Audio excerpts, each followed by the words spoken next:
भैया आप सब लोगों को Ram Ram. MK campus YouTube channel में आप सब लोगों का स्वागत है। तो भाई अगर किसी को वीडियो पसंद आए तो लाइक कर देना और चैनल को सब्सक्राइब कर लेना। हम अपने इस चैनल पे जॉब रिलेटेड जो भी न्यूज़ आती हैं, जो नई नई जॉब आती हैं, हम उसका अपडेट देते हैं। अभी अभी हमने 3-4 जॉब्स का नोटिफिकेशन और अपडेट दिया है। आप लोगों को अगर वो पसंद आई तो फॉर्म फिल कर देना लास्ट डेट से पहले, और अपना नीचे यूट्यूब चैनल पे उससे आप कनेक्टेड हो सकते हो। और अपने इस चैनल पे हम स्टडी रिलेटेड मटेरियल भी डालते हैं, जो भी अलग अलग स्टडी से रिलेटेड है, जैसे मैथ्स हो गया या कोई भी सब्जेक्ट हो गया। अपनी प्लेलिस्ट आप चेक कर सकते हैं। आप सब लोगों को कुछ ना कुछ काम की चीज़ें ज़रूर मिल जाएंगी।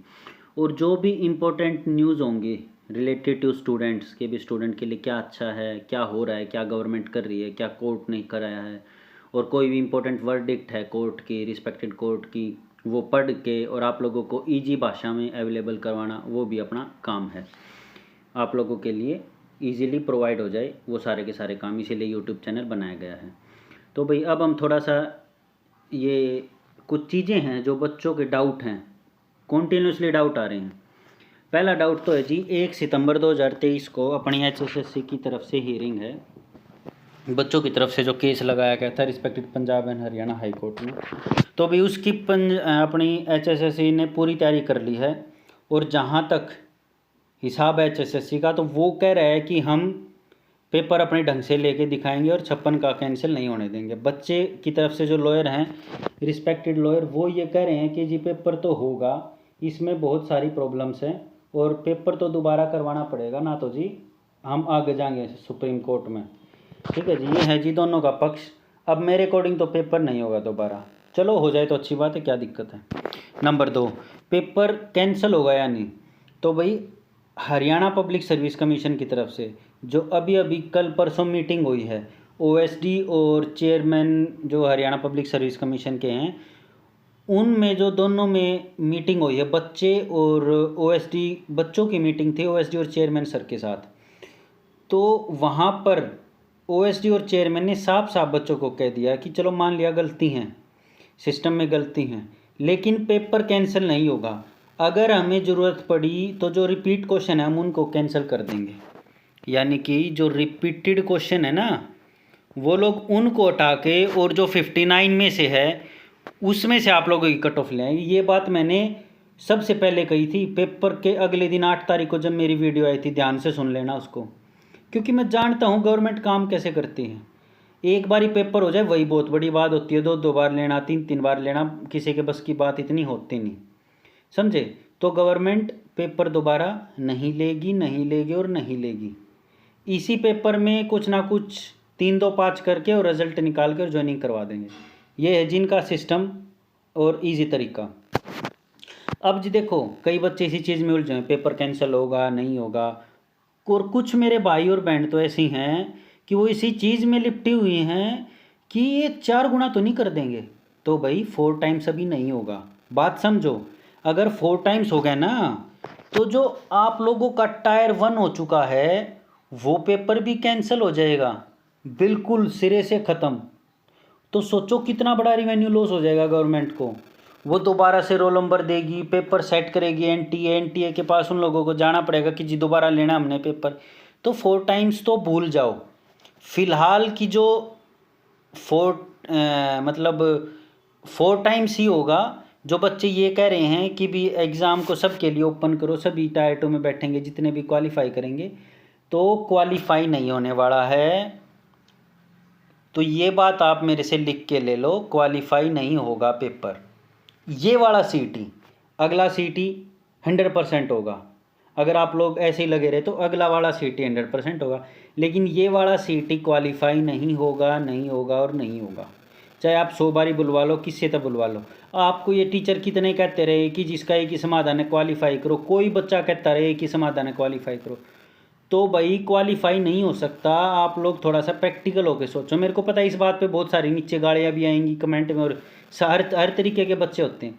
लेकिन भैया जब आप लोगों को उन टीचर्स ने नहीं बताया, जब ये लॉ बना और टायर 1 से पहले वो लोग सारे चुप थे, जब आप लोगों ने उनको क्यों नहीं कहा कि जी अब बोलो आप, अब वो आप लोगों के हमदर्द बन के घूम रहे हैं। ऐसा नहीं होता है, थोड़ा सोचो वो ऐसा क्यों कर रहे हैं। उन लोगों को अपने बैच भरने हैं, इसीलिए वो सब टीचर्स वगैरह ये सब ढोंग कर रहे हैं, जो भी ये बैच वगैरह बेचते हैं, समझे। तो थोड़ा सा सोच समझ के चलो, अपना फ्यूचर देखो। टीचर्स का फ्यूचर तो जो ये बैच वगैरह बेचते हैं इनका तो वो एकदम बढ़िया हो रहा है। आप लोगों को पागल बनाते हैं, आप लोग इनसे बैच खरीदते हो और जयराम जी की। तो कुछ सोचो यार, सोच समझ के बातों को आगे चलो, ठीक है। क्वालिफाई तो होगा नहीं, 4 टाइम्स के अकॉर्डिंग क्वेश्चन वो होगा। लेकिन अब दिक्कत ये है, इन लोगों ने कहा था कि 4 टाइम्स हम लोग पोस्ट का करेंगे। अब इन लोगों ने कर दिया कि भी कैटेगरी का 4 वाइज बुला लिया। तो वो पता नहीं क्या सिस्टम किया। अगर पोस्ट का 4 वाइज बुलाते तो बच्चे रिपीट होने के कम चांस रहते। ये इन लोगों से गलती हुई है और ये बहुत बड़ी गलती है। अब देखते हैं रिस्पेक्टेड हाईकोर्ट क्या कहता है। कुछ बच्चे इन लोगों की झंझट में फंसे हुए हैं कि जी क्या होगा क्या नहीं होगा। भाई अपनी तैयारी में लगे रहो। अगली बारी जो सीटी आएगा ना, उसमें मैं बता रहा हूँ 35 से और 40,000 पोस्ट हैं। थोड़ी पोस्ट नहीं है, पहले बता रहा हूँ आप लोगों को, बहुत बढ़िया पोस्ट आने वाली हैं अगले सीटी में। तो उसकी तैयारी पेपर से 5 दिन पहले नहीं होगी, आज से ही करनी पड़ेगी। अगर किसी का आईएएस का पेपर क्लियर होता है तो वो 1.5 साल 1 साल 2 साल लगा रहता है, जब जाके क्लियर होता है। महीने पहले से किसी का नहीं होता। आप लोगों की लगना पड़ेगा। सीटी में बहुत अच्छी अच्छी पोस्ट हैं और अगली बारी और अच्छी अच्छी पोस्ट आएंगी। अब की बारी इन लोगों ने सारी पोस्ट नहीं भरी, तो ये बात याद रख लेना। अगर सीटी अगला क्लियर करना है, अगला सीटी मेरे हिसाब से ये लोग दिसंबर नहीं तो जनवरी में लेंगे ही लेंगे। मतलब इलेक्शन से पहले 100% लेंगे, बिफोर इलेक्शन। उसमें आप लोगों को कोई शक नहीं होना चाहिए, समझे। और ग्रुप डी वालों तुम भी सुन लो। तुम लोगों का ग्रुप डी का एग्ज़ाम जो है वो नवंबर या दिसंबर में होगा। सितंबर में तो भूल जाओ, नवंबर दिसंबर में होगा। मैंने पहले भी, जो बच्चा मेरे से कनेक्टेड है उन लोगों को पता होगा, मैंने पहले ही कहा था। सारे इनके लक्षण वगैरह देख के एचएसएससी के जो भी ये लक्षण वगैरह कर रहे हैं कि भी नवंबर दिसंबर में पेपर होगा। मैंने आप लोग बता भी देते कैसे क्या करेंगे। देखो 1 सितंबर को मान लिया हमने, इन लोगों का सब कुछ हो गया, मान लेते हैं। वैसे होगा नहीं पर मान लेते हैं एचएसएससी से कोर्ट संतुष्ट हो जाता और इनको कह देता भाई ठीक आप लोग पेपर ले लो। पेपर लेने में ये 1 महीना लगा देंगे, पूरा का पूरा सितंबर। पूरे के पूरे सितंबर में 8 दिन पेपर ले सकते हैं। तो अक्टूबर इन लोगों का गया हाफ। फिर जो ये पेपर लेंगे उन पेपर की इन लोगों को ऑब्जेक्शन लगाने के लिए भी टाइम देना पड़ेगा। तो मान लेते हैं नेक्स्ट जो सबसे लास्ट पेपर होगा ना, वो होगा अक्टूबर के फर्स्ट वीक में। उन लोगों को ऑब्जेक्शन करने के लिए देना पड़ेगा 1 वीक और। तो जी आ गया दूसरा वीक। तीसरे वीक में निकालेंगे ये लिस्ट कि भी आप लोग इतने ये बच्चे हैं क्वालिफाई कर रहे हैं और आप लोग आके डीवी करवा जाओ। डीवी करवाएंगे तो जी जाके आप लोगों की नवंबर फर्स्ट वीक में आप लोगों से प्रेफरेंस भरवाएंगे और फिर कहीं जाके दिसंबर में आप लोगों की ज्वाइनिंग देंगे। तो दिसंबर में ज्वाइनिंग होने के बाद अगला जो सीटी होगा ना, वो होगा आराम से जनवरी या फेब में। नेक्स्ट सीटी जो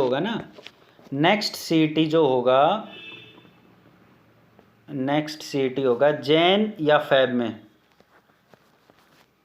ये सिंपल और सीधी पादरी बात है। ग्रुप डी एग्ज़ाम होगा दिसंबर में, ये मैं लिख के दे रहा हूँ और ऐसा ही होने वाला है। तुम देख लेना। मैं एचएसएससी को जानता हूँ बहुत पहले से।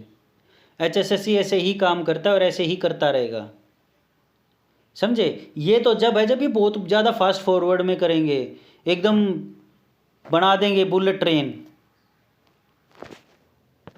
तो खुद सोच लो क्या होने वाला है। तो अपनी तैयारी में लगोगे तभी तो पेपर क्लियर होगा। अगला सीटी जो रह गए बच्चे 4 टाइम्स में नहीं आए, अगले में तो मान लिया क्वालिफाई हो गया। क्वालिफाई होने से मतलब नहीं आप लोगों का सिलेक्शन हो गया। क्वालिफाई से मतलब है आप लोग टायर 2 में बैठ जाओगे मेंस पेपर में, स्क्रीनिंग टेस्ट में। उसके बाद भी तो मेरिट लिस्ट जाएगी या नहीं जाएगी। और अगली बार ये नहीं होने वाला कि क्वेश्चन रिपीट हो जाएंगे तो तुक्के चल जाएंगे, ये नहीं होने वाला है। आप लोगों को तैयारी करते रहना पड़ेगा। 3 से 4 महीने हैं, 4 महीने अच्छे से लगे रहो। सितंबर, अक्टूबर, नवंबर, दिसंबर, 4 महीने पूरे पट 4.5। तो 3 चौक 12, 100 लगभग 135 दिन आपके पास। अब देख लो 135 दिन ऐसे ही गुजारने हैं, अपना बात करने में, सोना बेबी में, या फिर अपना पढ़ के कहीं लग जाओ और फिर अपना राम राम, सब सही हो जाएगा। नेक्स्ट, अब भाई ये कह रहे हैं रिजल्ट कब आएगा। रिजल्ट का भी कुछ नहीं पता, 1 तारीख को कोर्ट का डिसीजन आएगा, उसके बाद रिजल्ट होगा। अब मैंने पहले ही बता दिया था कि आप लोगों को कि 4 टाइम्स ही लेंगे, प्लस ये भी बताया था कि ये ग्रुप 56 का रिजल्ट निकालेंगे ही निकालेंगे। कोर्ट अगर ये कहेगी, ज़्यादा कहेगी कोर्ट, इनके ऊपर ज़्यादा प्रेशर बनाएगी कोर्ट, तो ये कह देंगे कि जी ठीक है, जो क्वेश्चन रिपीट हम उनको हटा रहे हैं जी, ख़त्म। और फिर ये रिजल्ट इस बिहाफ पे बनाएंगे। देखो समझना बात को, जैसे 60 क्वेश्चन है, कई बच्चों को ये डाउट है, मैं बता रहा हूँ। 60 क्वेश्चन, पॉइंट एक क्वेश्चन करेंगे 0.975 का, समझे जी, 0.975 मान लो, और 57 का कर दिया, 57 का, 57 का करेंगे, ये कैसे क्या करेंगे अब पता नहीं, वो 57 के मतलब 59 या 60 के हिसाब से कैसे क्या करेंगे, पर एक क्वेश्चन करेंगे 0.975 का ही होगा एक क्वेश्चन, ये साफ बता रहा हूँ। क्यों होगा, देखो आप लोग कह रहे हो कि जी 60 में से होगा, तो एक क्वेश्चन 0.6 का होना चाहिए, नहीं होगा। क्यों, अगर एक क्वेश्चन 0.6 का हो गया तो मेरे भाई पूरा पेपर 36 नंबर का हुआ। कैसी बात कर रहे हो यार आप लोग। हमने ये जो मल्टीप्लाई किया है ना, ये मल्टीप्लाई किया है कि जो ये नंबर है ना, ये अपना 100% के करीब आ जाए। और 100% कौन सा है, अगर 60 में से पेपर निकालेंगे तो 100% है 60। तो अगर 60 के पास कोई नंबर लेके आना है तो 0.975 प्लस 2.5, समझे।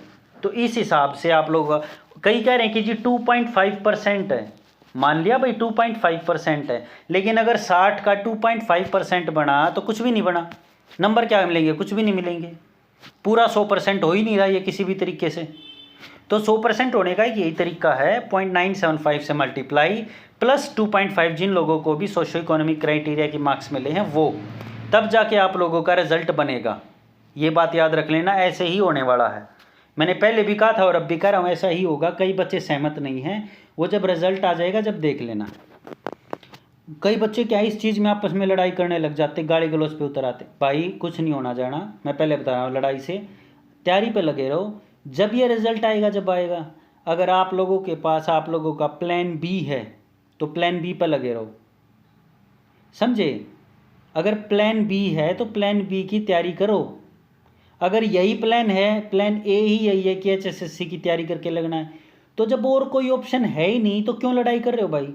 अपनी तैयारी क्यों नहीं करते, लड़ाई में कुछ नहीं रखा। तैयारी करोगे तभी कुछ फ़ायदा है, नहीं तो कोई फ़ायदा नहीं है, पहले बता रहा हूँ। कहीं आप ये कहो कि जी अगली सरकार आएगी कुछ करेगी, क्या पता अगली सरकार भी आने के बाद ये कह दे कि हम तो CET के थ्रू ही लेंगे पेपर। उन लोगों ने देख लिया कि भी CET के थ्रू बच्चे ज़्यादा बढ़िया काम कर रहे हैं और रेफरेंस से लगाने पे बच्चे हमारी वोट घट रही हैं, तो वो भी CET के थ्रू ही ले लेंगे पेपर। ये मत सोचना, कोई गवर्नमेंट अपनी वोट घटा के खुश नहीं है, ये बात समझ लेना। तो जो भी आप लोगों के डाउट थे इस वीडियो में क्लियर हो चुके होंगे। आप लोगों को एक ही मेरी प्रे है आप लोगों के टीचर की, कि प्लीज़ पढ़ लो और पढ़ लो और पढ़ लो, इसके अलावा कोई समाधान नहीं है। अगर किसी को अपने किले बेच कर नौकरी लगना हो फिर भी पक्का नहीं है, पहला बताऊँ हूँ। अटैची भर के जाइयो, कौन से मंत्री का बेटा ला गया HCS अफसर, अटैची भर के गया था, जब जाके लग गया है। तो अपना सोच लियो सिस्टम के है कि ना है। और अगर गलती तो विजिलेंस फंस गए तो विजिलेंस वाले भी रुपये लेंगे, यह भी सोच लियो। विजिलेंस वाले भी ना छोड़े हैं, सीधे कहेंगे ये बेक SDM फंसा था, न्यू नहीं बताऊँ कितना है, वो SDM रुपये लेता फंसा था 60,000। SDO था शायद, SDO था, सॉरी हाँ SDO था बिजली विभाग में, वो 60,000 रुपये लेता फंसा था। विजिलेंस वाला ने उन 1 करोड़ रुपये मांग ली कि 1 करोड़ रुपये दूँ जब तारती जमानत होगी और जब ताम फ्री हो गए इस केस से। तो सोच लो रुपये सारी जगह हैं, कितने भी फंस गए उड़े भी रुपये भरने पड़ेंगे। तो इससे बढ़िया अपनी तैयारी कर लो, 2 नंबर के झंझटा था आप बच जाओ। अगर सरकार मेरिट लिस्ट पे दे रही है आप लोगों को नौकरी तो लेन का फ़ायदा बनाओ, समझे। और एक बार अगर इस पर कोर्ट केस हो गया ना, और ये कोर्ट केस से निकल गई ये भर्ती, तो फिर इस पर कोर्ट केस भी नहीं होगा, बात सुन लियो। क्योंकि कोई भी कोर्ट केस करेगा तो सीधा पुराने केस का रेफरेंस देगा वकील कि भी देखो इस रेफरेंस में हम पहले ऑलरेडी छूट रहे हैं, तो फिर हाई कोर्ट भी यूँ कहेगा भी ठीक है जब छूट रहे हो तो क्यों दोबारा केस करो, हटाओ। फालतू को कहेगा तर्जाना लगा देगा 10,000 रुपये कोर्ट। तो बढ़िया हो यार, न्यू कह रहे जो है अगर बढ़िया तो यार कोर्ट केस होगा बहुत बढ़िया होया, समझे। कोर्ट केस होना बहुत अच्छी बात है, लेकिन अगर ये भर्ती यहाँ से निकल गई तो बहुत बढ़िया हो जाएगा, तुरंत की तुरंत ज्वाइनिंग दे देंगे, ज़्यादा टाइम नहीं लगाएंगे, एकदम फटाफट कट कट पट पट करेंगे सारा काम, चट मंगनी पट ब्याह ऐसा काम करेंगे ये लोग, ज़्यादा टाइम नहीं लगाएंगे। तो आप लोगों से रिक्वेस्ट एक ही है, चैनल के साथ कनेक्टेड रहें, अगर वीडियो पसंद आए तो लाइक कर देना, और अपना कोई दोस्त जो भी असमंजस में हो कि जी क्या करें क्या ना करें, तो उसको वीडियो शेयर कर देना, उसके लगभग सारे डाउट क्लियर हो जाएंगे। हालांकि 1-2% सब के रहे करे जन्मजात हो हैं, वह 1-2% वह कभी नहीं हो सकते, वो आप लोग नौकरी लगने के बाद भी रहेगा कि जी नौकरी तो लग गए, हमने होम डिस्ट्रिक्ट ना मिला, होम डिस्ट्रिक्ट तो मिल गया पर जी दूसरे गांव में भेज दिया, अपने गांव में भी आ गए, अपने गांव में तो आ गए, जब जी डेली नौकरी पर जाना पड़े, ऐसा काम नहीं हो जा, घर ते काम चल जा। तो भाई ये 2-3 क्वेश्चन हमेशा रहते हैं ज़िंदगी में, ये कभी पूरे नहीं होते, समझे। तो अपना तैयारी में लगे रहो लगे रहो और लगे रहो, इसके अलावा आप लोगों के पास कोई भी ऑप्शन नहीं है, समझे। तो इसी के साथ ऑल द वेरी बेस्ट, और अपनी तैयारी में लगे रहो, अपने परिवार का ध्यान रखो, अपनी सेहत का ध्यान रखो, एंड साइनिंग आउट।